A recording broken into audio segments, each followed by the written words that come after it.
প্রদীপ মার্ডির কাছে চলে যাব। প্রদীপ মার্ডি নিজে একজন আহ, জাতিগোষ্ঠী মাহালি জাতিগোষ্ঠীর উনি সদস্য, এবং আহ, যেহেতু তার একটা পলিটিক্যাল ব্যাকগ্রাউন্ডও আছে, তো ওনার কাছ থেকে আমরা আসলে আজকের যে আলোচনার যে মূল আমাদের যে শিরোনামটাকে যদি আমরা দেখি, যে আদিবাসী শব্দ নিয়ে যেই আপত্তিটা কিংবা আতঙ্কটা, এটা আসলে কেন?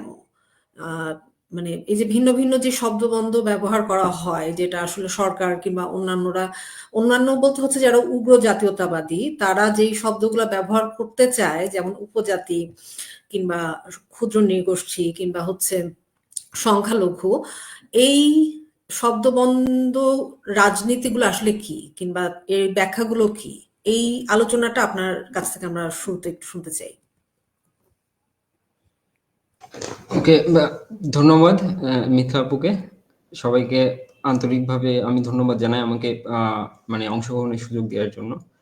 আসলে আমার এইটা আমাদের কাছেও আসলে একটু, আমরাও একটু মানে সন্দিহান যে সরকারের আদিবাসীদের আদিবাসী বলা নিয়ে এই আতঙ্কের জায়গাটা আসলে কোথা থেকে, মানে আসে কই থেকে। দেখেন, বিগত 50 বছরে প্রত্যেকটা গভর্নমেন্টই বাংলাদেশে আদিবাসীদের চিহ্নিতকরণের ক্ষেত্রে তারা তাদের স্বেচ্ছাচারিতার জায়গাটাকে গুরুত্বের জায়গায় রেখেছে সব সময়ই। এবং আমরা যখন বলি যে আসলে আমার পরিচয়টা আসলে অন্য মানুষ তো দেবে না, আমার পরিচয়টা আমাকে দেওয়ার সুযোগ দিতে হবে। ঠিক তেমনি যখন পরিচয়ের প্রশ্ন আসে, তাহলে আদিবাসীদের পরিচয়, আদিবাসীরা কি হিসেবে পরিচিত হতে চায়, এটা তো আদিবাসীদের কাছ থেকে জিজ্ঞাসা করার ব্যাপার। সেই জিজ্ঞাসাটা আসলে প্রপারলি বাংলাদেশে এ যাবৎকালে হয়নি। বরঞ্চ এই জিজ্ঞাসা ব্যতি রেখে সব ধরনের স্পেকুলেশন হইছে যে এই আদিবাসীদের ঠিক কিভাবে প্রেজেন্ট করলে, যেটা কোনোভাবেই আদিবাসী কমিউনিটি যারা আছে, বিভিন্ন জাতিসত্তার মানুষজন, আমি আবারও স্পেসিফিক ভাবে মানে খুব বোল্ডলি বলতে চাই যে বাংলাদেশ একটি বহুজাতির দেশ, এবং পৃথিবীতে এমন কোনো রাষ্ট্র নাই যেখানে একটা মাত্র জাতি নিয়ে একটা রাষ্ট্র গঠন হয়েছে। পৃথিবীর প্রত্যেকটা দেশই বহু জাতির। তো বাংলাদেশের ক্ষেত্রে যে ব্যাপারটা দাঁড়াইছে যে বাংলাদেশে যেহেতু আদিবাসী যে জাতিসত্তাগুলো আছে তাদের সংখ্যাটা অপ্রতুল। আমরা আপনি যেটা বলতেছিলেন যে মেজরিটি অ্যান্ড মাইনরিটির যে ব্যাপারটা, এবং পপুলেশনের দিক থেকে 1%ও হবে না, কিংবা 1%-এর একটু কমও হবে হয়তো টোটাল পপুলেশনের। কিন্তু এই স্বল্প সংখ্যক পপুলেশনের একটা নিজেদের পরিচিত হওয়ার যে আকাঙ্ক্ষা, তাদের যে দাবি, তারা বিভিন্ন সময় বলে আসতেছে যে তারা আদিবাসী হিসেবে পরিচিত হতে চায়, এবং এর সঙ্গে সরকার আতঙ্কিত হওয়ার কারণটা সরকার নিজের পক্ষ থেকেও কখনো ব্যাখ্যা করেনি। আরেকটি বিষয় আছে যে আদিবাসী নিয়ে যখন কথা বলতে চাই, অনেকেই আদিবাসী শব্দটার একটা শব্দার্থ বের করার চেষ্টা করে যে আদি বাসিন্দা যারা, তারাই আদিবাসী। এবং সেই জায়গা থেকে আমরা সাম্প্রতিক সময়ে দেখবো যে অনেকগুলো বিতর্কেরও জন্ম হয়েছে যে বাঙালিরা বাংলাদেশের আদিম অধিবাসীকে আদিবাসী।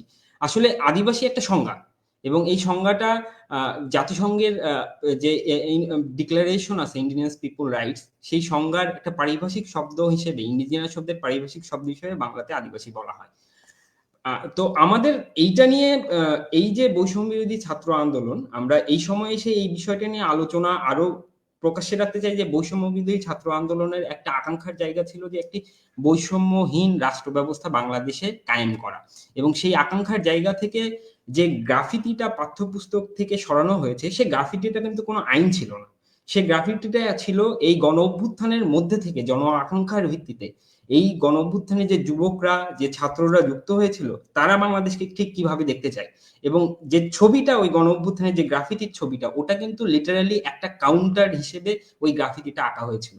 এর আগের ভার্সনটা ছিল যে বাংলার হিন্দু, বৌদ্ধ, খ্রিস্টান, আমরা সবাই বাঙালি, এই ধরনের এক ধরনের প্রচারণা এর আগে আমরা দেখছি। তার কাউন্টার হিসেবে কিন্তু অন্তর্ভুক্তিমূলক বাংলাদেশ রাষ্ট্রটাকে গঠন করার জন্য সে সময়ে এই গ্রাফিতিটা আমরা এই ছাত্র সমাজের কাছ থেকে দেখি যে তারা এটাকে তুলে ধরতেছে, এবং তারা এই ধরনের অন্তর্ভুক্তিমূলক রাষ্ট্র গঠন করতে চাচ্ছে। তো এনসিটিভি যখন বাংলা বইয়ে যে গ্রাফিতিটা যুক্ত করে, আদিবাসীরা কখনো দাবি তোলে নাই যে ওই গ্রাফিতিটাকে হচ্ছে বাংলা বইয়ে যুক্ত করতে হবে। তারা নিজেরাই মনে করছে যে এটা এই মুভমেন্টের জন আকাঙ্ক্ষার একটা জায়গা, সেই জায়গা থেকে এনসিটিভি বইয়ে যুক্ত করলো। কিন্তু তারপরে দেখলাম যে হঠাৎ করেই স্টুডেন্ট ফর সভারেনিটি নামে একটি অর্গানাইজেশন তারা মাত্র 40-50 জনের একটা মব 1 ঘন্টার জন্য এনসিটিবির ভবন ঘেরাও করলো এবং রাতারাতি ওই গ্রাফিতিটাকে সরাই দেওয়া হলো। তো এই যে সরাই দেওয়ার যে প্রবণতাটা, এইটা আমরা অতীতে দেখছি। মানে আদিবাসীদের পরিচয়টাকে নাকচ করে দেওয়াটা এতটাই সহজ।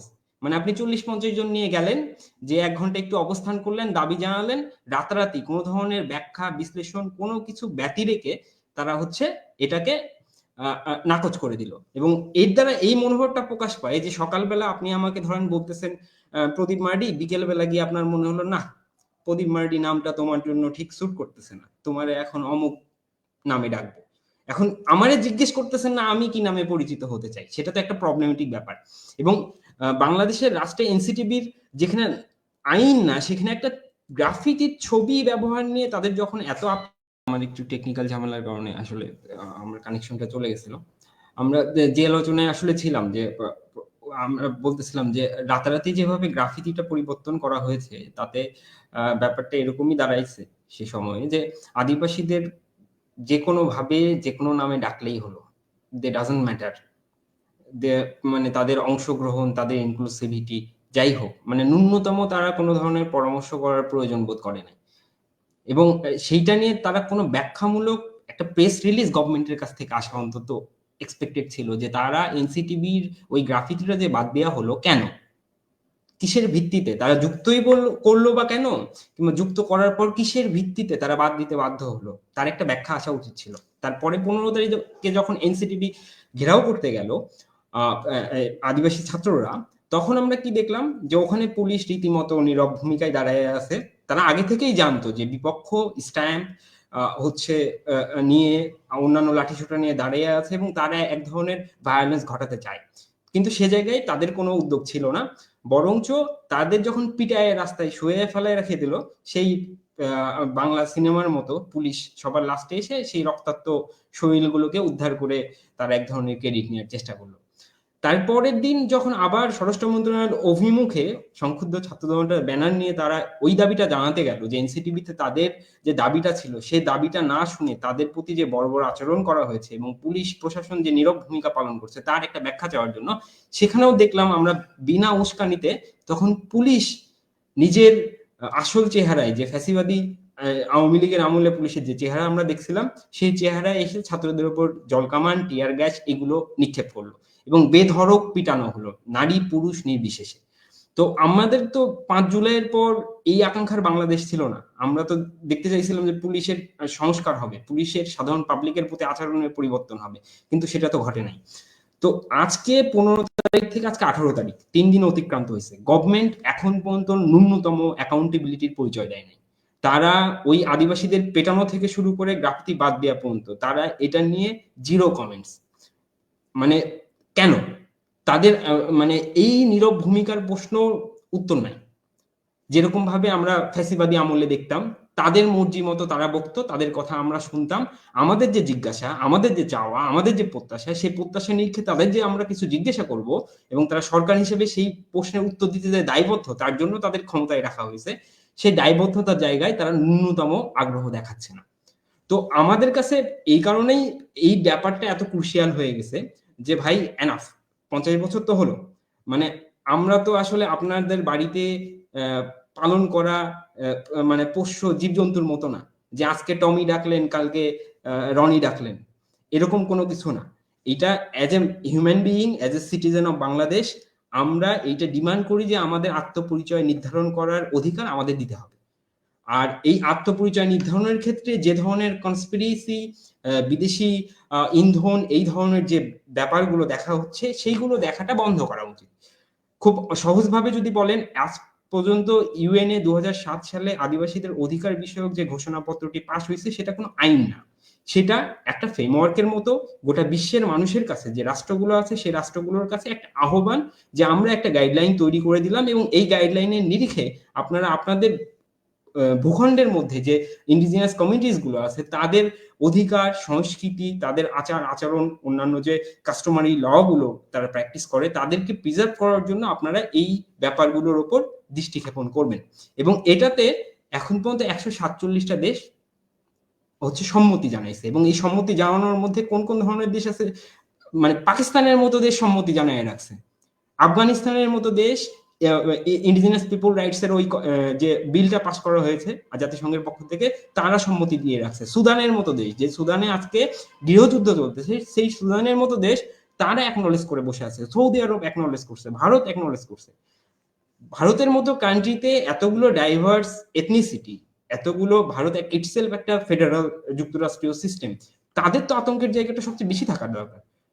আমাদের এই স্বল্প পপুলেশন নিয়ে বাংলাদেশের সরকার কেন এরকম একটা রেলুক্টেন্ট মনোভাব দেখাচ্ছে এবং তারা আতঙ্কের জায়গাটা কি, এটা আমাদের কাছে পরিষ্কার না। আসলে আমরা তাদের কাছ থেকে এটা জানতে চাই যে তাদের মানে আতঙ্ক বলি আর তাদের চিন্তার কারণটা কি, তারা আমাদের এসে বলুক।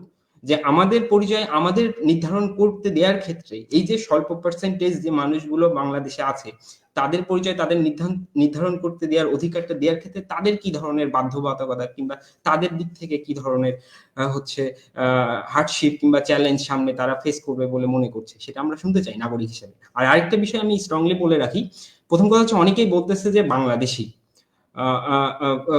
আমরা সবাই বাংলাদেশি, বাংলাদেশি হলে এনাফ। আমি সবাইকে স্পষ্ট করেই বলতে চাই, আরে ভাই আমরা বাংলাদেশি জন্যই বাংলাদেশে দাবি উত্থাপন করতেছি। আমরা বাংলাদেশি না হলে বাংলাদেশের বাইরে গিয়ে দাবি উত্থাপন করতাম। এটা আমার দেশ, আমার দেশের পলিসি কিভাবে হবে এটাতে আমার পূর্ণ অধিকার আছে সেই পলিসির ব্যাপারে মতামত দেওয়ার, এবং এই বাংলাদেশের নাগরিক হিসেবে আমরা সেই মতামতটাই আজকে দিচ্ছি। সেটাকে যেভাবে ব্র্যান্ডিং করা হচ্ছে সোশ্যাল স্পিয়ারে, এবং সেখানে কিছু একাডেমিশিয়ান, সেখানে কিছু ক্ষেত্রে আজকে যে নতুন সমন্বয়করা আসছে তারা পর্যন্ত, এবং আপনি যেটা বললেন বিশ্ববিদ্যালয়ের প্রফেসরদের মধ্যেও কিছু কমেন্ট করে এখানে এসে উদ্বুদ্ধ হচ্ছে যে তাদের সবকিছুতেই জাতিসংঘ কেন হচ্ছে, জাতিসংঘের ফ্রেমওয়ার্ক কেন মানতে হবে। এইটা খুবই হাস্যকর ব্যাপার। জাতিসংঘ একটা গ্লোবাল কমিটমেন্টের অর্গানাইজেশন, এটা তাহলে বাংলাদেশ যদি জাতিসংঘের ওই অ্যাকাউন্টেবিলিটি কিংবা ওই ধরনের স্টেক হোল্ডার মনেই না করে, তাহলে জাতিসংঘে থাকার কি দরকার বাংলাদেশের? তো আমার কাছে মনে হয় যে এই ব্যাপারগুলো জায়গা থেকে আমরা সম্মিলিতভাবে, আমাদের কাছে কোনো উত্তর নাই, আমরা সরকারের কাছে উত্তর চাই, সরকার আতঙ্কিত কেন, এই উত্তরটা আমাদের দেওয়া উচিত। ধন্যবাদ।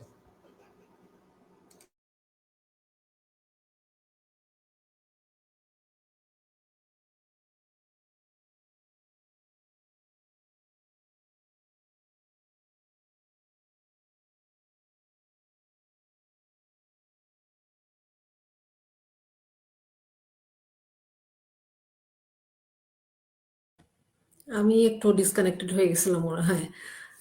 আচ্ছা, প্রদীপ কি শেষ করে ফেলছেন? আমি আসলে মাঝে শুনতে পাইনি শেষের দিকে। হ্যাঁ, আমি শেষ করছি। আচ্ছা,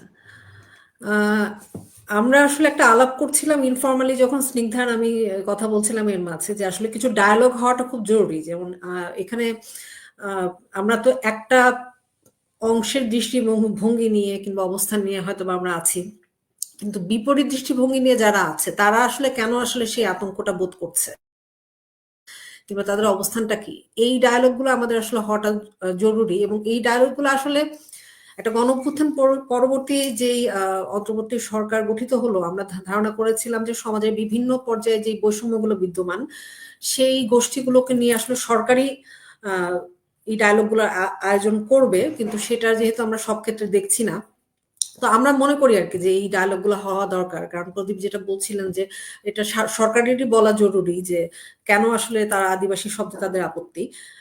কিন্তু আমি একটু সম্পূরক প্রশ্ন করতে চাই আগে আলোচনার সুর ধরেই, যে আদিবাসী শব্দটাকে স্বীকৃতি দেওয়া, সাংবিধানিকভাবে স্বীকৃতি দেওয়া, এটার সঙ্গে শুধুমাত্র আদিবাসী জনগোষ্ঠীর কিংবা ভিন্ন ভিন্ন জাতিসত্তার যেই সাংস্কৃতিক যে তাদের সংরক্ষণের বিষয়, সেটা তো কেবল নয়, তাদের অর্থনৈতিক এবং ভূমির যে অধিকার, সেটারও একটা সম্পর্ক আছে।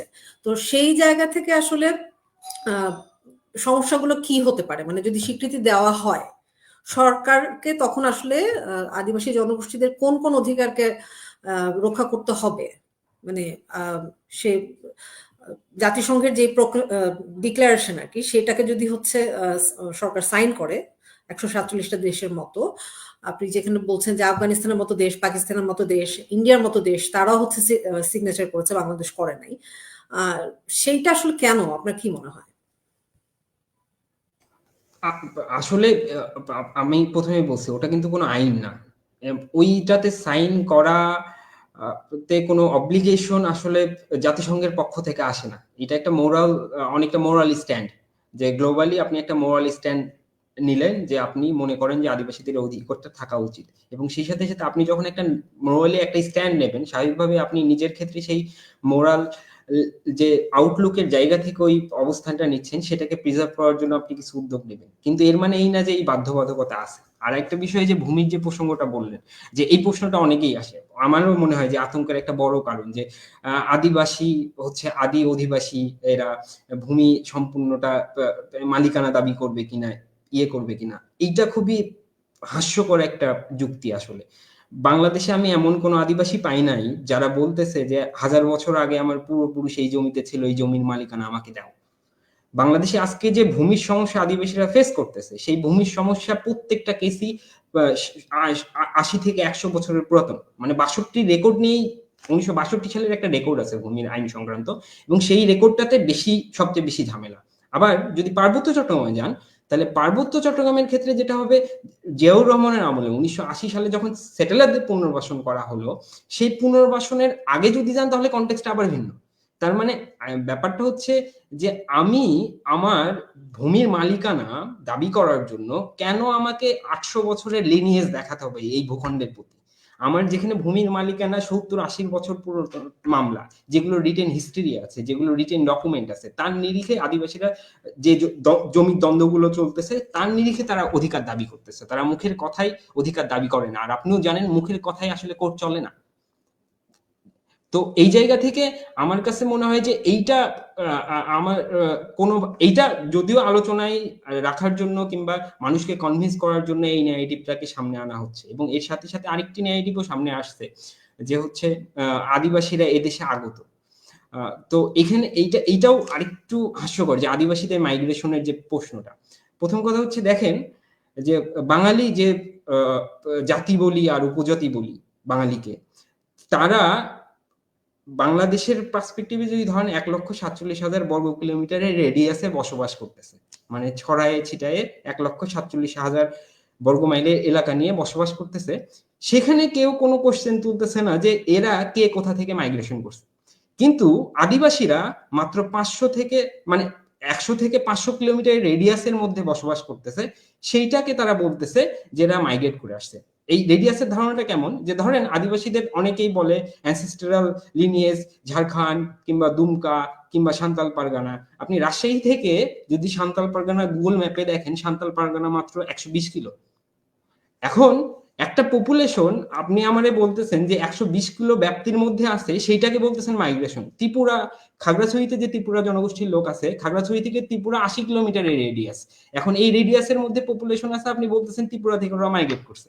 এটা হাস্যকর না? মানে আপনার ক্ষেত্রে 1,47,000 বর্গ কিলোমিটারের রেডিয়াস এনাফ, ওখানে মাইগ্রেশন নাই। আর আমার ক্ষেত্রে হচ্ছে তোমারে ভাই একটা ছোট ইউনিয়ন দিয়ে দিলাম, এই ইউনিয়নের মধ্যেই থাকতে হবে, এই ইউনিয়নের বাইরে গেলেই তুমি মাইগ্রেট করে যাবে, তুমি এই এলাকার না। তো এই যে এই হাস্যকর লেম এক্সকিউজ গুলো, এগুলো আবার ইস্টাবলিশ করতেছে খুবই মানে জানাশোনা প্রোফাইল যুক্ত যারা বিশ্ববিদ্যালয়ের প্রফেসর আছে তারা, এবং তাদের এই ইন্টারেস্টের জায়গাটা কমপ্লিটলি ভেস্টেড ইন্টারেস্টের জায়গা, এবং তারা মগজীয় ভাবে একটা কলোনিয়াল চিন্তাকে ধারণ করে, এবং এই যে ট্রাইবাল, উপজাতি, এথনিক মাইনরিটিস, এইটা তো আসলে ব্রিটিশ কলোনিয়াল রুলের ন্যারেটিভ। তারা যখন প্রথমে তাদের দেশের বাইরে গিয়ে অন্যান্য দেশে কলোনি স্থাপন করা শুরু করলো, তারাই প্রথম চিহ্নিত করে যে তারা হচ্ছে সুপিরিয়র রেস, তাদের স্ট্যাটাসে অন্যরা আসতে পারেনি, অন্য আফ্রিকান যারা আছে তাদেরকে ট্রাইব ঘোষণা করলো, এবং সেই ন্যারেটিভটাকে আমরা কলোনিয়াল প্রভুদের বিতাড়িত করছি, তাদের থেকে মুক্ত হয়েছে, সেটারও 100 বছর হয়ে গেছে, কিন্তু আমাদের ওই কলোনিয়াল মানসিকতা এবং অন্যকে সম্মান দেওয়ার যে ধরনটা, সেইটা আমরা এখন অ্যাচিভ করতে পারি। তো এই আমার মোটামুটি এইটা নিয়ে ওভারঅলি আমি এইটাকে এইভাবে দেখতে চাই, এবং আমার মনে হয় যে বাংলাদেশের প্রত্যেকটা মানুষের এই বোধে আমি আমি বলবো প্রত্যেকটা মানুষের না, আসলে শিক্ষিত যারা এবং যারা আসলে রাষ্ট্রের হত্যাকর্তা পর্যায়ে আছে, তাদের আরেকবার পাঠ নেয়ার ব্যাপার আছে। কারণ আপনি যদি সমতলের কোনো গ্রামে আসেন, আপনারে আমি বলবো নির্ভয়ে, আমার এলাকাতেও আপনি যদি আসেন, সেখানে বাঙালিদের যে যদি বলেন কিংবা কোনো গ্রামীণ ভ্যানওয়ালা, রিক্সাওয়ালা, কৃষক, ভাই আদিবাসী পাড়াটা কোথায়? তারা এক বাক্যে দেখাইতে পারবে। আমি আমার ছোটবেলা থেকেই আমি দেখছি তারা আমাদেরকে এইভাবেই চিহ্নিত করে। তাদের কোনো আতঙ্ক নাই। তারা আমাদের পাশে আছে। তাদের জমি যাওয়া নিয়ে কোনো আতঙ্ক নাই। তাহলে সাধারণ মানুষ এখানকার এই অঞ্চলের সাধারণ মানুষরা যেখানে এই ব্যাপারটার সঙ্গে used to, গভর্নমেন্ট এইটাকে কেন জানার পরেও না জানার চেষ্টা করতেছে, এবং যারা হচ্ছে একাডেমিশিয়ানরা আছে তারা এই ন্যারেটিভটাকে কেন টেবিলে আনতে চাচ্ছে, এবং তারা কেন এত ক্ষুদ্র একটা জনগোষ্ঠী, মানে এত কম জনসংখ্যার একটা জনগোষ্ঠীকে নিজেদের জন্য হুমকি কিংবা চ্যালেঞ্জ মনে করতেছে, এইটা আমার মাথায় কোনোভাবেই খেলে না। এটা হয়তো তারাই ভালো বলতে পারবে। ধন্যবাদ। হ্যাঁ, আসলে বিশ্ববিদ্যালয়ের শিক্ষক বললে আমরা আসলে জেনারেলাইজ করাটা হয়তো বা ঠিক হবে না, কারণ আমরা জানি, আমরা দেখছি আর কি যে বাংলাদেশের জনগণের যে কোনো জনস্বার্থ সংশ্লিষ্ট আন্দোলনে বিশ্ববিদ্যালয়ের শিক্ষক নেটওয়ার্কের শিক্ষকরা হচ্ছে বিভিন্ন সময় সবসময় তারা সোচ্চার ছিলেন, সামনে ফ্রন্টলাইনার হিসেবে ছিলেন, এবং এবারও এই যে হামলা সেইগুলোর বিরুদ্ধেও তারা আসলে অবস্থান নিয়েছেন, বক্তব্য দিচ্ছেন। কিন্তু আমরা শুধু আপনি যেটা বলছিলেন যে বিশ্ববিদ্যালয়ের শিক্ষকরাও এই ন্যারেটিভ তৈরি করছে, যারা ন্যারেটিভটা তৈরি করছে শুধু বিশ্ববিদ্যালয়ের শিক্ষক না, এর মধ্যে আরো বিভিন্ন শ্রেণী পেশার উগ্র জাতীয়তাবাদী মানুষ যুক্ত আছে। কিন্তু এটা শুধুমাত্র মোরাল পজিশন কিনা সেটাই আসলে আমরা আরেকটু বুঝতে চাই, যে নাকি এটার সঙ্গে যে আপনি যেটা বলছিলেন যে ভেস্টেড ইন্টারেস্ট যুক্ত, এই ভেস্টেড ইন্টারেস্টের জায়গাটা আসলে কি, কিংবা এই মুহূর্তে এখন এসে হঠাৎ করে আবার কেন এই প্রশ্নটাকে উস্কে দেওয়া হলো, যাতে করে এরকম একটা সহিংসতার দিকে আমরা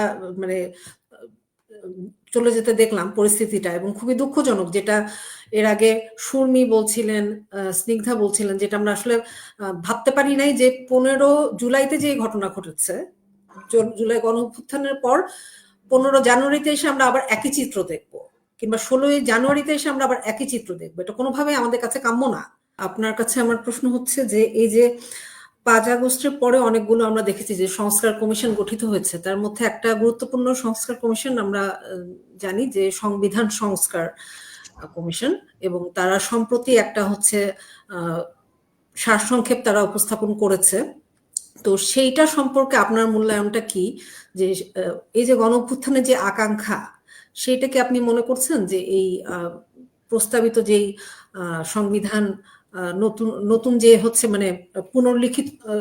লিখনের কথা বলা হচ্ছে, সেইখানে প্রতিফলিত হচ্ছে, কিংবা সেটা কোনো আভাস পাচ্ছেন? আচ্ছা, ধন্যবাদ আবারও। সংবিধানের কমিশন যে সংক্ষিপ্ত রিপোর্টটা আসলে দিছে, ওই রিপোর্টটা আমি দেখতেছিলাম। আমি আসলে আদিবাসী পার্সপেক্টিভ থেকেই বলার চেষ্টা করব। এইটা অনেকটা ইয়ের মতো হয়ে গেছে যে আদিবাসীর প্রশ্নে আমরা প্রথমে শুনছিলাম যে ওই যে আদিবাসী বলাটা কিংবা বইয়ে রাখাটা এটা নাকি অসাংবিধানিক। আর অসাংবিধানিক কোন অর্থে? যেটা হচ্ছে ফ্যাসিবাদী একটা রেজিমের তৈরি করা সংবিধান, যে সংবিধান বাতিলের জন্য জুলাইয়ের অভ্যুত্থান এবং গণ আকাঙ্ক্ষার জায়গা ছিল, সেটারই এক্সকিউজ দেখানো হয়েছিল যে আদিবাসীর ওই গ্রাফিটি যুক্ত বইটা কেন পাঠ্যপুস্তকে রাখা যাবে না। এটা বিভিন্ন জন বিভিন্ন রকম ভাবে আসছে, এবং খুব সুন্দরভাবে হচ্ছে আমাদের প্রেস মিডিয়াগুলো খুব ডিকশনারি ঘেটে ঘেটে আসলে শব্দগুলো বের করছে, যে তাদের ক্ষুদ্র নিগোষ্ঠী, উপজাতি, এই ধরনের শব্দ। এবং আমাদের প্রধান উপদেষ্টাকেও আমরা আনফরচুনেটলি দেখলাম তার যে ওই 15 তারিখের ঘটনা নিয়ে তার যে বিবৃতি তার ফেসবুক পেজে আমি যেটা পড়ছি, সেখানেও আসলে ফ্যাসিস্ট রেজিমের সংবিধান অনুযায়ী আসলে সংবিধান সম্মতভাবেই এথনিক মাইনরিটিস হিসেবে আসলে ইয়ে করছে।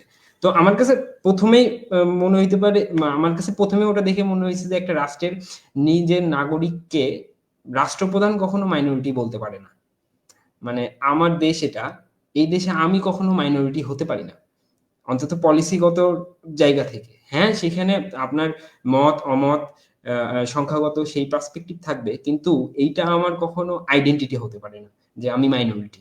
যখন আপনি নিজ দেশের নাগরিককে মাইনরিটি হিসেবে ট্রিট করতেছেন, তাহলে তো আসলে ওকে আপনি নিজের মানুষ মনে করছেন না, কিংবা নিজের অংশ মনে করছেন না। আর নিজের অংশ কখনো মাইনরিটি হয় না।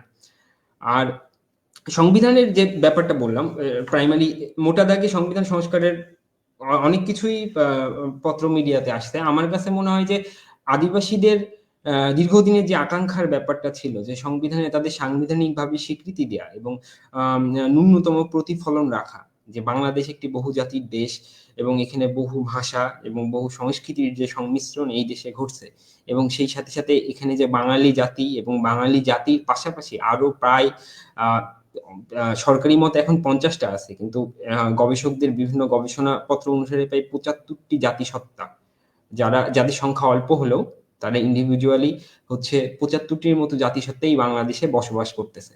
তো আমাদের একটা আকাঙ্ক্ষার জায়গা ছিল যে যারা মেজরিটি তারা তো এমনিই তাদের পলিসির ক্ষেত্রে হোক, কোনো আইন অনুশাসন এগুলোর ক্ষেত্রে হোক, তাদের যে অধিকার বলি কিংবা তাদের আকাঙ্ক্ষার জায়গাটা জেনারেলি প্রতিফলিত হয়।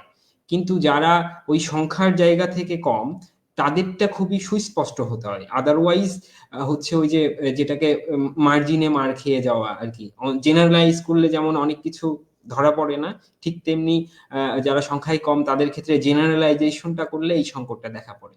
তো সংবিধানে যেটা আছে যে এই জেনারেলাইজেশনের প্রবণতাটা আছে, এবং সেই জেনারেলাইজেশনটা এই অর্থে যে এখানে আদিবাসী যে জনগোষ্ঠী আছে সেই জনগোষ্ঠীকে যে চিহ্নিত করার এবং তাদেরকে যে ওই আকাঙ্ক্ষার ভিত্তিতে সাংবিধানিক স্বীকৃতি দেয়া এবং তাদেরকে এই অ্যাসুরেন্স দেয়া যে আপনারাও এই বাংলাদেশের ইন্টিগ্রাল পার্ট এবং এই সংবিধান কমিটেড যে আপনাদের যে অধিকারগুলো আছে, সংস্কৃতি আছে এবং আপনাদের যে সামাজিক বিধিবিধান এবং কালচারাল যে ব্যাপার এবং সম্পদ অ্যাসেট এগুলো আছে, এইগুলো বিধান করাও এটা আপনাদের সংবিধান আপনাদের অ্যাসিওর করতেছে যে আপনাদেরও প্রোটেক্ট করবে। তো সেই জায়গায় একজন আদিবাসীর পার্সপেক্টিভ থেকে সংবিধানের যে রিকমেন্ডেশন গুলো আসছে সেইটা পড়ে আমার কাছে মনে হয় না যে সংবিধান সেই ধরনের কোনো প্রতিফলন দিচ্ছে। এবং সংবিধানে তো আসলে আইন না, সংবিধান হচ্ছে আইনের অভিভাবক হয় এবং ওই সংবিধানের আলোকেই পরবর্তীতে আইন হয়। তো বিগত সময়গুলোতে আমরা যেরকম দেখি যে অনেক ফাঁকফোকর থেকে যাওয়ার ফলে যে হচ্ছে যে ক্রাইসিস গুলো তৈরি হয়, তো আমার কাছে মনে হয় যে এই সংবিধানের যে সুপারিশমালা আসছে আদিবাসীদের ক্ষেত্রে সেই ফাঁকফোকর গুলো বিদ্যমান আছে, এবং এই বিদ্যমান থাকাটা ভবিষ্যতে আসলে আদিবাসীদের ক্ষেত্রে, আদিবাসীরা এখন যে ধরনের সমস্যার সম্মুখীন হচ্ছে বাংলাদেশে, তাদের শিক্ষা সংস্কৃতি বলি, তাদের সম্পদ বলি, তাদের পরিচয়ের জায়গাটা বলি, সেইটার ক্ষেত্রে আমাদের হচ্ছে সংকট আমরা ভবিষ্যতে ফেস করব। আর আরেকটা বিষয় আমি বলতে চাই যে আমরা বরাবরই হয়তো আমাদের কাছে মনে হয় যে আমরা এটা শুনতে হাস্যকর শোনালেও আমার কাছে মনে হয় বাংলাদেশের নীতি নির্ধারকরা 50 বছর ধরে খুবই স্ট্রাগল করছে যে আদিবাসীদের ঠিক কিভাবে চিহ্নিত করবে। তারা নিজেরাই সন্দিহান যে কোনটা বলা উচিত কোনটা বলা উচিত না। তো আমাদের কাছে মনে হয় আদিবাসীরা সম্মিলিতভাবে নিজেদের জন্য একটা আইডেন্টিটির জায়গা তৈরি করে নিছে এবং সেই আইডেন্টিটির জন্য তারা ক্রমাগতভাবে গভর্নমেন্টকে বলে আসছে যে আমরা এই আইডেন্টিটির ভিত্তিতে পরিচিত হতে চাই, যেহেতু এতগুলো ক্ষুদ্র ক্ষুদ্র জাতিসত্তা আছে তাদেরকে কালেকটিভলি এই অর্থে চিহ্নিত করা হোক। তো আমি আন্তরিকভাবে আমার প্রত্যাশা ছিল যে গভর্নমেন্ট সেটা শুনবে। এখন গভর্নমেন্টের কাছে সুপারিশ গেছে কিন্তু কমিশনে সেই ব্যাপারটা নাই। ধন্যবাদ। আচ্ছা, আরেকটা বিষয় হচ্ছে যে আমরা এই 5ই আগস্টের পরে আমরা দেখেছি যে আদিবাসী প্রশ্নে সমতলের আদিবাসী ইস্যুটাকে যদি আমরা একটু ভিন্নভাবে দেখি, কারণ পাহাড়ের পরিস্থিতি এবং সমতলের পরিস্থিতি একটু অন্যরকম, একদম একই রকম না আর কি। তো সেই জায়গা থেকে এরকম একটা দাবি উঠেছে যে সমতলের আদিবাসীদের পৃথক মন্ত্রণালয় করার, এবং আরো বেশ কিছু দাবি তোলা এসেছে আর কি সমতল আদিবাসীদের পক্ষ থেকে। তো এই জায়গাটাকে আপনি কি মনে করেন যে একটা পৃথক মন্ত্রণালয়, মানে আমরা তো জানি যে পার্বত্য চট্টগ্রাম মন্ত্রণালয় আছে, হ্যাঁ, তো সেই মন্ত্রণালয় আসলে সেখানকার জনগোষ্ঠীর আকাঙ্ক্ষার কতখানি প্রতিফলন করতে পারছে, এবং ধরেন সমতলের যদি এরকম একটা কাঠামো তৈরি হয় মন্ত্রণালয় কিংবা যে কোনো কিছু, তো সেই যে বিদ্যমান যে আমাদের যেই আমলাতান্ত্রিক যেই কাঠামো, হ্যাঁ, কিংবা যেই ক্ষমতায় যারা যায় তাদের যে শ্রেণী চরিত্র সেটাকে বজায় রেখে এই সমস্ত মানে নতুন নতুন কাঠামো আসলেই কি তার মধ্যে আদিবাসী জনগোষ্ঠীদের আকাঙ্ক্ষার প্রতিফলন ঘটবে বলে আপনি মনে করেন? প্রথমত আমার কাছে ওই যে এইটা নিয়ে আরেকটা আসলে ডিবেট আছে যে আমাদের নিজেদের মধ্যে এক ধরনের ইয়ে আছে যে আপনি কিছুদিন আগেও জানতেন যে কোটা নিয়ে একটা মুভমেন্ট কিন্তু, এবং কোটার প্রেক্ষিতে এই বৈষম্য বিরোধী ছাত্র আন্দোলন এগুলো ঘটছে। এবং অনেক ক্ষেত্রে আসে যে কোটা হচ্ছে আদিবাসীদের জন্য প্রিভিলেজ, এবং এটার ক্ষেত্রে অনেকে আর্গুমেন্ট আনে যে অনগ্রসর পশ্চাৎপদ জাতিসত্তা তাদের কোটা দাও। অনগ্রসর পশ্চাৎপদ কোনো জাতিসত্তাকে চিহ্নিত করার ধরন হতে পারে না, আমার ব্যক্তিগতভাবে মনে হয়। এবং আপনি যদি অনগ্রসর পশ্চাৎপদতার মানদণ্ড কি? আসলে অনগ্রসর পশ্চাৎপদতার মানদণ্ড সংস্কৃতি, বিলিফ, এগুলো তো পশ্চাৎপদতার মানদণ্ড হতে পারে না, সেটা একটা রেসিস্ট ন্যারেটিভ হয়। তো আমি যদি অর্থনৈতিক বিবেচনাতেও নিই, বাংলাদেশে যে পপুলেশন আছে তার প্রায় 48% গভর্নমেন্ট অনুসারেই হচ্ছে দারিদ্র সীমার নিচে বসবাস করতেছে। তো বাঙালি নিজেই তো পশ্চাৎপদ অনগ্রসর হয়ে আছে একটা মেজর সেকশন। তো সেই নিরিখে আসলে কোটা প্রবর্তন কিংবা কোনো জনগোষ্ঠীকে প্রিভিলেজ দেয়া, কিংবা আপনি ধরেন কেউ অবস্থা খারাপ তারে একটা সুবিধা দিয়ে মহানুভব হলেন, ব্যাপারটা আসলে এইভাবে দেখার আমি কমপ্লিটলি বিরোধী। আমি মনে করি একটা রাষ্ট্রকে প্রপার ফাংশনিং সিস্টেম আকারে কাজ করতে হলে ওই রাষ্ট্রের যে ধরনের ডেমোগ্রাফি গুলো আছে সেই ডেমোগ্রাফির প্রত্যেকটা সুস্পষ্ট রিপ্রেজেন্টেশন এই রাষ্ট্র কাঠামোতে থাকা দরকার। এখন ধরেন যে এই রাষ্ট্রে 75টি জাতিসত্তা আছে, তো বাংলাদেশের যে রাষ্ট্র কাঠামো এটাকে যদি ফাংশন করতে হয়, তাহলে বাঙালি সহ অন্যান্য জাতিসত্তার রিপ্রেজেন্টেশনও তো এই রাষ্ট্রের কাঠামোতে থাকতে হবে। এবং এই থাকার কারণটা কি, ধরেন এই যে যে অন্য জাতিসত্তার নিজ ভাষায় পাঠ্যপুস্তক বের করার যে কাজটা, আসলে এই পাঠ্যপুস্তক বের করার কাজটা কে করবে? যদি সাঁওতালি ভাষায় পাঠ্যপুস্তক বের করতে হয়, তাহলে আসলে সাঁওতালকে দিয়েই আসলে ওই পাঠ্যপুস্তকের কাজটা করাতে হবে। কিংবা এই জাতিসত্তাগুলোর জন্য যদি কোনো পলিসি ডেভেলপ করতে হয়, তাহলে আসলে ওই জাতিসত্তার রিপ্রেজেন্টেশনের ভিত্তিতেই তো প্রপার একটা ওই জাতিসত্তার বেস্ট ইন্টারেস্টের ভিত্তিতে পলিসি নির্ধারণ করা সম্ভব। তো রাষ্ট্রের এটা আর্জের ব্যাপার যে হচ্ছে রাষ্ট্র সেই ভ্যাকুয়াম গুলো ফিল করবে, এবং সেই ফিল করার জন্য রাষ্ট্রের কৌশলটা রাষ্ট্রকে নির্ধারণ করতে হবে। যে আমাদের এখানে ডাক্তার হয়, কিন্তু ব্যাপারটা আসলে রাষ্ট্রকে রাষ্ট্র নিজের প্রয়োজনে ডাক্তার উৎপাদন করে। ন্যারেটিভটা আসলে এই যে রাষ্ট্র নিজের প্রয়োজনে তাদের রাষ্ট্রের মধ্যে ইঞ্জিনিয়ার উৎপাদন করতে হয়, আদারওয়াইজ তার যে কাঠামোটা যে সিস্টেমটা আছে সেটা প্রপারলি চলবে না। ডাক্তার হসপিটালে ডাক্তার থাকবে না, নার্স থাকবে না, বিল্ডিং তৈরি করতে ইঞ্জিনিয়ার থাকবে না, অর্থাৎ রাষ্ট্র বিফল, মানে সিস্টেম ওয়াইজ কাজ করতে পারবে না। তো আমার কাছে মনে হয় যে মূল ব্যারিয়ার কিংবা এখানে ন্যারেটিভটা হচ্ছে যে আদিবাসীরা যেহেতু সংখ্যালঘু কিংবা সংখ্যায় কম, এটার ধরনটা হয় যে আমাদের যে সরকারি চাকরি কিংবা বিসিএস পরীক্ষা এগুলো যেটা হয় সেটা অনেকটা আপনার মেধার চেয়ে বেশি হয় একটা লাস্ট স্টেজে গিয়ে ড্র এর মতো, যে ব্লাইন্ড ফোল্ডেড ভাবে ধরেন এক ঝাঁকা বড় এর মধ্যে আপনি 4-5টা আমলকি দিয়ে দিলেন, এবং ব্লাইন্ড ফোল্ডেড ভাবে যদি আপনাকে ড্র করতে বলা হয়, একবারে 100 শিওর হওয়া যায় যে আপনি ওই এক ঝাঁকা বড়ইয়ের মধ্যে থেকে আমলকি খুঁজে পাবেন না। আপনি ব্লাইন্ড ফোল্ডেড চোখ বুজে যদি তোলেন তাহলে বড়ই বারবার উঠবে। তো আদিবাসীরা সিলেক্টেড না হওয়ার একটা অন্যতম প্রধান কারণও তাই, যে এই চাকরির কম্পিটিটিভ এক্সামে যে ব্যাপারটা হচ্ছে তারা এতটাই সংখ্যা স্বল্প, যার ফলে তারা ওই রীতিমতো লটারি ড্রয়ের মতো আসলে ভাগ্যের চক্রে পড়ে তাদের অনুপাতের ভিত্তিতে তারা নাই হয়ে যায়। তো রাষ্ট্র ওই অনুপাতটা নিশ্চিত করার জন্য রাষ্ট্রকে আসলে ওই ডিফারেন্ট স্ট্র্যাটেজি রাখতে হবে যে আচ্ছা এটা আমার উইন্ডো এবং আমার এতগুলো জাতিসত্তা আছে, বাঙালিদের মধ্যে থেকে আমরা তো রাষ্ট্র কাঠামোতে রিপ্রেজেন্টেশন পাচ্ছি কম্পিটিটিভ এক্সামের মধ্যে, এবং অন্যান্য জাতিসত্তার রিপ্রেজেন্টেশন এনশিওর করার জন্য আমি এই উইন্ডোটা ওপেন রাখছি। সেটাকে আপনি কোটা বলেন, সেটাকে আপনি অন্য কোনো বিশেষ পন্থা বলেন, কিন্তু ওটা এন্টায়ারলি রাষ্ট্রের নিড, এটা জনগণকে কোনো উপকার করা না, জনগণের হচ্ছে প্রতি দয়া দেখানো না, ওটা রাষ্ট্রকে ফাংশন করার জন্য করতে হবে। যেমন ভাবে রাষ্ট্রকে মেডিকেল কলেজ চালাতে হবে, যেমন ভাবে school, primary school, engineering college চালাতে হবে, যাতে সেখান থেকে ডক্টর ইঞ্জিনিয়ার বের হয় এবং রাষ্ট্র সেই মানব সম্পদগুলো কাজে লাগাতে পারে।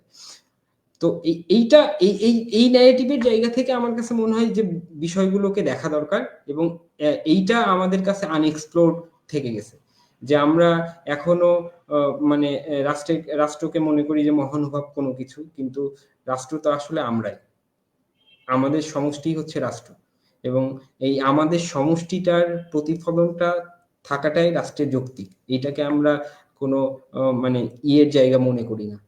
তো ওভারঅলি এই আমার এই প্রশ্ন সম্পর্কে অ্যানালাইসিস। এটার সঙ্গে আর কোনো কিছু যুক্ত করার থাকলে বলুন।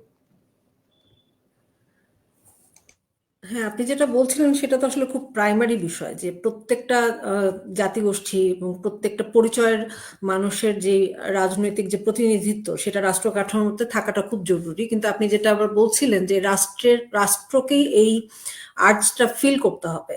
এখন মানে আমার জিজ্ঞাসাটা হচ্ছে এখানে যে রাষ্ট্র এখন আসলে কখন এই আর্টসটা ফিল করে, কিংবা গত প্রায় 54 বছর হয়ে যাচ্ছে আর কি, এবছর আমাদের স্বাধীনতা 54 বছর হবে।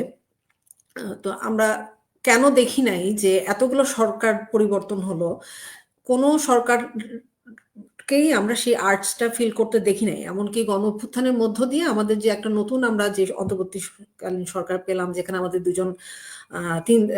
তিনজন ছাত্র উপদেষ্টা আছে এবং আরো অনেকগুলো প্ল্যাটফর্ম।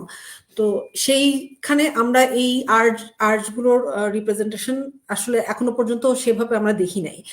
এবং অদ্ভুত ভাবে যে গত আহ, কালকে মধ্যরাতে আমরা একটা মানে ডেমনস্ট্রেশন দেখলাম একটা ফেসবুক পোস্টকে কেন্দ্র করে, এবং সেটা একজন বামপন্থী নেতার ফেসবুক পোস্টকে কেন্দ্র করে আমরা দেখলাম যে প্রায় রাত 2টা-2:30টার সময় ঢাকা ইউনিভার্সিটিতে বিশাল একটা মিছিল হলো। তো এই জিনিসটাকে আপনি কিভাবে দেখছেন, কিভাবে কিভাবে ব্যাখ্যা করছেন, এবং আপনি কি মনে করেন যে এর মধ্যে দিয়ে আসলে রাষ্ট্র সেই আর্টসটা ফিল করবে?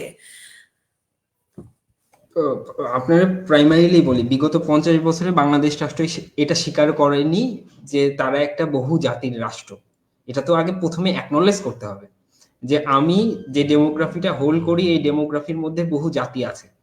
তারপর না অন্যান্য কোশ্চেন গুলো আসা শুরু করবে যে এই বহুজাতির অধিকার দেয়া, এই বহুজাতির অধিকার যখন নিশ্চিত করতে হবে তখন রাষ্ট্রকে বিভিন্ন উইং ওপেন করতে হবে। সেই উইং এ যে কর্মচারীগুলো থাকবে সেই কর্মচারীর মধ্যে এই বহুজাতির কর্মচারী বহুজাতির যে রিপ্রেজেন্টেশনটা সেটাও নিশ্চিত করতে হবে, আদারওয়াইজ ওই উইং গুলো ফাংশনিং বডি হতে পারবে না। তো এই এই আর্টসের জায়গা থেকে আমার কাছে মনে হয় ওই বেসিক জায়গাতেই মূল ডিফারেন্সটা আছে যে কোনো সরকারি কিংবা রাষ্ট্র কাঠামোর ওই জায়গাটাই যে এটা স্বীকার করেনি যে বাংলাদেশ একটি বহুজাতি রাষ্ট্র। সবাই বরঞ্চ ব্যাপারটাকে মানে একটা রেসিস্ট এবং কলোনিয়াল আউটলুকের জায়গা থেকে দেখার চেষ্টা করছে যে তাদের কাছে হচ্ছে আদিবাসী, ওই যে একটা কমেন্টস পাওয়া যায় যে আদিবাসীদের মূল ধারায় নিয়ে আসতে হবে, মেইন স্ট্রিমিং করতে হবে। আমি আসলেই এখন বুঝি না যে মূল ধারায় আনার ব্যাপারটা কি। আদিবাসীদের কি বাঙালি হলে তারা মেইন স্ট্রিমিং হবে? মানে মেইন স্ট্রিমে আনার মানে কি? তারা বাংলা ভাষায় পরিপূর্ণভাবে কথা বলতে শিখলে তাদের আচার আচরণ কিংবা সব কালচার টালচার এগুলো ইয়ে করলে তারা মেইন স্ট্রিম পপুলেশন হবে, নাকি তাদের যে ডিস্টিংটিভ আইডেন্টিটি আছে, তাদের যে কালচারাল প্র্যাকটিস, সোশ্যাল নর্মস এগুলো আছে, সেগুলোর নিরিখে তারা তাদের সেলফ ডেভেলপমেন্টে আত্মনিয়োগ করবে? তো ওই বেসিক কোশ্চেন গুলো আসলে ফিল করে ওই আর্টের জায়গায় যে রাষ্ট্র আমাদের তাদের পপুলেশনকে ঠিক কিভাবে সেগ্রিগেট আকারে দেখছে। আপনি যদি খুব ভালোভাবে বলেন যে এই বাংলাদেশে প্রত্যেকটা জাতিসত্তারই হচ্ছে ধর্মীয় উৎসব আছে, আবার সামাজিক উৎসবও আছে, কিন্তু মিস্টিরিয়াসলি আদিবাসীদের সামাজিক উৎসবগুলো নাই রাষ্ট্রের কনসিডারেশনে নাই। সান্তালদের সহরাই, মাহালিদের জিতিয়া কিংবা বৈশাখী বিঝু এগুলো যেটা হয় সেটা আসলে ব্যক্তি উদ্যোগে কিংবা বিভিন্ন কি বলবো ওই যে কিছু এনজিও এটা করে, আবার বিভিন্ন ওয়াঙ্গালা যেরকম গারোদের, এটা কিন্তু রাষ্ট্রীয়ভাবে স্বীকৃত ব্যাপার না, কিন্তু বাঙালিদের পহেলা বৈশাখ আবার স্বীকৃত। তো এইটা এই ডিস্টিংশন আমার কাছে মনে হয় এইটা আপনারা রাষ্ট্রের ওই আচরণগুলোর মধ্যেই প্রমাণিত হয় তারা কোন জনগোষ্ঠীকে স্বীকার করতে চায়, কোন জনগোষ্ঠীকে স্বীকার করতে চায় না। তাদের কাছে আদিবাসীদের এখন ওই পপুলার ন্যারেটিভে আছে আদিবাসীরা হচ্ছে স্যাভেজ, তারা এখনো উন্নত সংস্কৃতি, উন্নত বিলিফ সিস্টেমে আসতে পারে নাই, এবং তারা ওই কলোনিয়াল মাইন্ডসেটটাকে এখনো ধারণ করার প্রবণতাকে বিলং করে। আর কালকের যেটা ঘটনা বললেন, এইটা আসলে আমার কাছে মনে হয় এইটা কোনো ডিবেটের কিংবা আলোচনার বিষয়বস্তু হতে পারে না। এটা জাস্ট একটা আপনি আমি এর আগে বিভিন্ন জনের সঙ্গে কথা হচ্ছিল যে বাংলাদেশে এখন মব ওয়েপনাইজেশনটা একটা কমন টেন্ডেন্সি হয়ে গেছে, এবং বাংলাদেশে অলরেডি অনেকগুলো মব ওয়েপেনাইজড হয়ে আছে যাদের খালি কোনো একটা ইস্যু নিয়ে ট্রিগার করা বাকি, জাস্ট এক্সপ্লোড করবে যে যে জায়গায় পারে। তো কালকের ওই ঘটনাটা আসলে ওটারই প্রতিফলন যে মবগুলো অ্যাক্টিভ আছে, কোনো একটা অজুহাত লাগবে এবং সেটা নিয়ে তাদের ওই তৎপরতা চালাইছে। সেটা নিয়ে আমি বিশেষ কনসার্ন না, এবং মনে করি না যে এটার সঙ্গে আমাদের রাষ্ট্রের চরিত্রের জায়গায় মানে রাষ্ট্রের নীতি পলিসির কোনো সম্পর্ক আছে। তবে একটা বিষয়ে আমার যেটা মনে হয় যে ওই যে বলতেছিলাম যে মিডিয়াগুলো, এবং সুরমি যেটা বলতেছিল যে মিডিয়াগুলো বিভিন্ন কর্পোরেট হাউসের আসলে নিয়ন্ত্রণে কিংবা ওটা দ্বারা পরিচালিত হয়, এবং মিডিয়াগুলো যেভাবে এই আন্দোলনটাকে কাভারেজ করছে, আমি ফ্র্যাঙ্কলি যদি বলি ডেইলি স্টার বাদে অন্য কোনো মিডিয়া আমার চোখে ওইভাবে আসে নাই। যে বেশিরভাগ মিডিয়ায় দেখলাম খুব সুন্দরভাবে আগের সংবিধানের ভাষা কিংবা আগের সংবিধান সম্মতভাবে নিউজটাকে কাভারেজ দিচ্ছে। অনেকেই তো ওই যে সংঘর্ষ মানে হাতাহাতি এগুলোও বলে দিছে। তো আর আরেকটা ইয়ের জায়গা, আমার আশঙ্কার জায়গা যে আরো কিছু সেক্ট আছে যে যারা হচ্ছে প্রকাশ্যে হয়তো এসে প্রেস রিলিজ দিচ্ছে, কিন্তু পর্দার পেছনে গিয়ে ঠিকই এই ব্যাপারটাকে আর কি মানে ভিন্ন খাতে প্রভাবিত করার চেষ্টা করতেছে।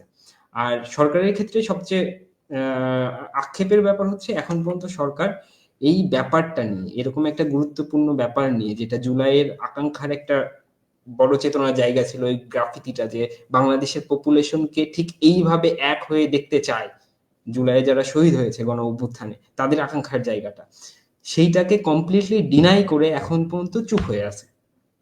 এবং এই যে আদিবাসী শিক্ষার্থীরা মার খাইলো ওই যে ৩ দিনে, ওই প্রথম দিনই দুজন গ্রেপ্তার হয়েছে, তারপরে এটা নিয়ে আর কথা নাই। আমি এর আগেও লিখছিলাম যে চিন্ময় দাসকে যখন গ্রেপ্তার করা হয়, চিন্ময় দাসের বিরুদ্ধে একটা সিভিয়ার অ্যালিগেশন ছিল যে চিন্ময় দাস জাতীয় পতাকার অবমাননা করছে। স্টুডেন্ট ফর সোভেরেনিটির ওখানে যারা ছিল সবাই স্ট্যাম্পের মাথায় বাংলাদেশের জাতীয় পতাকা বেঁধে ওখানে বাংলাদেশের নাগরিককে বেধড়ক পিটাচ্ছে, এবং সেই পতাকা পদলঙ্ঘিত হয়েছে, বিভিন্নভাবে ইয়ে হয়েছে। সেখানে কি জাতীয় পতাকাকে অবমাননা করার মতো ঘটনা ঘটে নাই? এবং জাতীয় পতাকা অবমাননা যদি একটা সিরিয়াস ক্রাইম হয় কিংবা সিরিয়াস অ্যালিগেশন হয়, সেটা তৎপরতা আইন শৃঙ্খলা বাহিনীর কাছে কই? সেটার এক্সপ্লানেশন রাষ্ট্রের কাছ থেকে কই? কিংবা এই যে সরকার, সেই সরকারের কাছ থেকে সেই এক্সপ্লানেশনটা কই? এটা আসলে নাই। তো ধন্যবাদ, এইটুকুই এই বিষয়ে ছিল আমার। আসলে এই যেটা বলছিলাম যে এইসব একটা আলোচনায় তো আসলে কোনো সমাধানে আমরা পৌঁছে যাব না, কিন্তু আসলে আমরা কি আমরা করণীয় আকারে কি হাজির রাখতে চাই, এবং আসলে আমরা হতাশ হইতে চাই না, কারণ ২,০০০ মানুষ শহীদ হয়েছেন, প্রায় ৩০,০০০-এর উপরে আহত হয়েছেন, এবং তাদের কাতরানি এখনো পর্যন্ত থামে নাই। অনেকেই অঙ্গ হারিয়েছেন, অনেকে চোখ হারিয়েছেন। তো এইরকম একটা বিপুল রক্তক্ষয়ের মধ্য দিয়ে যেই মানে আমরা এখন একটা নতুন অবস্থার মধ্যে এসে পৌঁছেছি, সেইখানে আসলে সেই আগের বৈষম্য মূলক যে আচরণ, যে নীতি, যে চর্চা, সেগুলো যদি আমরা বহাল রাখি, তাহলে ওই মানুষগুলোর প্রতি আমাদের নাইনসাফি করা হবে, বেইমানি করা হবে, গাদ্দারি করা হবে। তো ওই আমরা আসলে ইতিহাসে গাদ্দার হিসেবে চিহ্নিত হতে চাই না, সেজন্য আমরা এই লড়াইটা জারি রাখতে চাই। তো সেইটার আসলে পথটা কি, উপায়টা কি, আপনি কি মনে করছেন, সেইটা শুনে আমরা আজকে আলোচনা শেষ করব। আচ্ছা, ধন্যবাদ। আমার কাছে মনে হয় যে গণ অভ্যুত্থানের যে স্পিরিটটা ছিল, সেই গণ অভ্যুত্থানের স্পিরিটের কিছু বস্তুগত আকাঙ্ক্ষাও ছিল, কিছু অবস্তুগত আকাঙ্ক্ষাও ছিল। তো আমরা এই নীতি, পলিসি, সংস্কৃতি, এই যে আমরা যে রাষ্ট্রের সংস্কারের যে দৃষ্টিভঙ্গির কথাগুলো বলছি, আজকে যে আলোচনার কথাগুলো বলছি, এগুলো আসলে রাষ্ট্রীয় নীতির সঙ্গে সম্পর্কিত। এবং আরেকটি যে গুরুত্বপূর্ণ অ্যাসপেক্ট, এটা বর্তমান সময়ে এসে আস্তে আস্তে একটু গুরুত্ব হারানোর দিকে যাচ্ছে, যে অর্থনৈতিক আকাঙ্ক্ষার ব্যাপারটা মানুষের। মানুষ দীর্ঘ 50 বছর ধরে বাংলাদেশে অনেকগুলো রেজিমের চেঞ্জ দেখছে, কিন্তু একটা ব্যাপারে যেটা মীমাংসা হয়নি, যে এখানকার মানুষের এখনো প্রধান প্রবলেম হচ্ছে এক থালা ভাত। তো এই এর মধ্য দিয়ে আমরা যে একটা গণ অভ্যুত্থান এবং প্রত্যেকবার আকাঙ্ক্ষার জায়গা থেকে আমরা একটা মানে বড় পরিবর্তন আনার জন্য বাংলাদেশে এই সময় ছাত্র যুবরা রাস্তায় নামতেছে, এবং সেই আকাঙ্ক্ষার পরিবর্তন ঘটানোর জন্য কোনো অটোক্র্যাটিক কিংবা ফ্যাসিস্ট রেজিমকে তারা ফেলিয়ে দিচ্ছে, আস্থা করে নিক্ষেপ করছে। সেই আকাঙ্ক্ষাটা যাতে কোনোভাবেই এইবার অন্য আগের ঘটনাগুলোর মতো এইবার যাতে সেই আকাঙ্ক্ষাগুলো ব্যর্থতায় পর্যবসিত না হয়, তার জন্য সবাইকে আন্তরিকভাবে প্রচেষ্টা চালিয়ে যেতে হবে যে কিভাবে একটি অন্তর্ভুক্তিমূলক বাংলাদেশ গড়া যায়। এবং সেই অন্তর্ভুক্তিতে শুধুমাত্র বাংলাদেশের যে বহু জাতির মানুষ আছে তা নয়, বহু পেশা এবং বহু অর্থনৈতিক দশার মধ্যে যারা আছে তাদের ব্যাপারটাও, যেমন কৃষক, শ্রমিক, গার্মেন্টস শ্রমিক, অন্যান্য যে নিম্নবিত্ত মানুষজন আছে, তাদেরকে কিভাবে একটা ইনক্লুসিভ বাংলাদেশের অংশ করা যায়, এবং সেইটাই হবে আমাদের আগামীর সবচেয়ে বড় চ্যালেঞ্জ। এবং আমি মনে করব যে এখানকে যারা 24-এর গণ অভ্যুত্থানে যে যুব এবং ছাত্ররা রাস্তায় নেমে এই বাংলাদেশ পরিবর্তনের জন্য আত্মত্যাগ করেছে, তাদের চিন্তা চেতনাতেও ঠিক এই ব্যাপারটাই ছিল। তারা একটা বেটার বাংলাদেশ গড়তে চাইতো, এবং সেই বেটার বাংলাদেশ গড়ার সুযোগটা আমাদের হাতে আছে, এবং সেইটাকে বিনষ্ট করার যে অপচক্রান্ত কিংবা যে ধরনের মিস ইনফরমেশন কিংবা যে উত্তেজনা তৈরির চেষ্টাগুলো চলছে, সেইটাকে কিভাবে বিনষ্ট করে আমরা আমাদের মানে কেন্দ্রবিন্দুতে, আমাদের মনোযোগের কেন্দ্রবিন্দুতে এই শর্তগুলোকে রাখবো, যে জাতিগত, অর্থনৈতিক শর্ত, সাংস্কৃতিক, এবং বাংলাদেশকে একটি প্রপার গণতান্ত্রিক দেশ হিসেবে বিনির্মাণ করা যায়। তো আমার কাছে মনে হয় এই কেন্দ্রিক সবার সজাগ থাকাটাই হবে প্রধান কাজ। তো আবারও সবাইকে ধন্যবাদ জানিয়ে আমি শেষ করছি। তো ধন্যবাদ আজকে উপস্থিত আমাদের আলোচকদের, এবং যারা এত দীর্ঘ সময় ধরে আমাদের সঙ্গে ছিলেন এবং যারা পরবর্তীতে আমাদের আলোচনা শুনবেন, তাদের প্রত্যেকের প্রতি এই আহ্বান জানিয়ে শেষ করতে চাই যে যেটা সবাই বলল এবং প্রদীপও বলল, যে আমাদের গত 53 কিংবা 54 বছরের বাংলাদেশের যে যাত্রা, সেই যাত্রায় আমরা প্রতিবারই যেরকম গণমানুষের যে স্বপ্ন, সেটা হচ্ছে ছিনতাই হয়ে যেতে দেখেছি, কিন্তু এইবার আমরা আসলে সেই ছিনতাই হওয়ার সেই আমরা সেটা সফল হতে দিতে চাই না। আমরা সেটা সেই যাতে সেই গণ আকাঙ্ক্ষা ছিনতাই না হয়ে যায়, সেই লড়াইয়ে আমাদের জারি থাকবে, এবং আমরা এই বিষয়গুলো নিয়ে আরো ভবিষ্যতে আরো বিস্তারিতভাবে আলোচনা করব, এবং এই আলোচনাগুলোকে আমরা লড়াইয়ের আমাদের একটা অংশ হিসেবেই আমরা জারি রাখবো। তো সবাইকে আবারও ধন্যবাদ জানিয়ে আজকে লড়াকু 24-এর এই আলোচনা আমরা আজকে এখানে শেষ করছি।